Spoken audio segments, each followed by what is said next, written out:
ফিলিস্তিনের গাজা ও রাফা ইসরায়েলি বর্বরোচিত হামলায় শিশু, মহিলা এবং নিরপরাধ বেসামরিক মানুষ হত্যার প্রতিবাদে বিক্ষোভ মিছিল এবং প্রতিবাদ সমাবেশ হয়েছে সুনামগঞ্জে।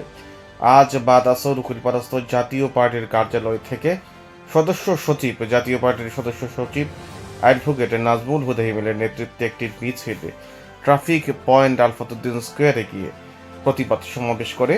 এতে জাতীয় পার্টি এবং সহযোগী অঙ্গ সংগঠনের নেতাকর্মী সহ সকলেই উপস্থিত ছিলেন এবং তারা ফিলিস্তিনে গণহত্যা অবিলম্বে বন্ধ করার দাবি জানান।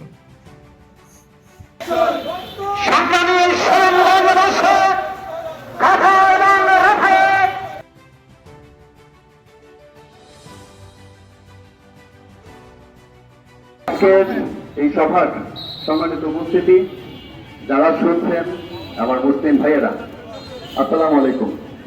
জাতীয় পার্টির সম্মানিত চেয়ারম্যান জনাব জেমস কামালের নির্দেশে ফিলিস্তিনে ইসরায়েলি আগ্রাসনের বিরুদ্ধে আমাদের আজকে আয়োজিত প্রতিবাদ মিছিল এবং প্রতিবাদ সভায় যারা উপস্থিত আছেন এবং যারা দূর থেকে শুনছেন, সবার প্রতি আমাদের আহ্বান, ফিলিস্তিনের নিরীহ অসহায় শিশুরা, মানুষজন যারা দিনের পর দিন এই ইসরায়েল এবং আমেরিকার ভয়ঙ্কর গুলি এবং বোমার আঘাতে প্রতিনিয়ত ক্ষতবিক্ষত হচ্ছে, যাদের লাশ রাস্তায় পড়ে আছে, মাটিতে পড়ছে, তাদের সাথে সহানুভূতি পোষণ করে, তাদের সাথে সহমর্মিতা পোষণ করে আমরা ফিলিস্তিনের পক্ষে তাদের সাথে আমরা একাত্মতা ঘোষণা করছি। আমাদের ব্যবসায়ী ভাইদের কাছে এবং আমরা যারা ক্রেতা আছি, আমার মতো যারা ক্রেতা আছে, তাদের কাছে আমরা অনুরোধ জানাবো, এই আগ্রাসী ফিলিস্তিনের যেই সমস্ত দ্রব্য আছে, যে সমস্ত পণ্য আছে, আমরা সেগুলা কিনা থেকে আমরা বিরত থাকবো।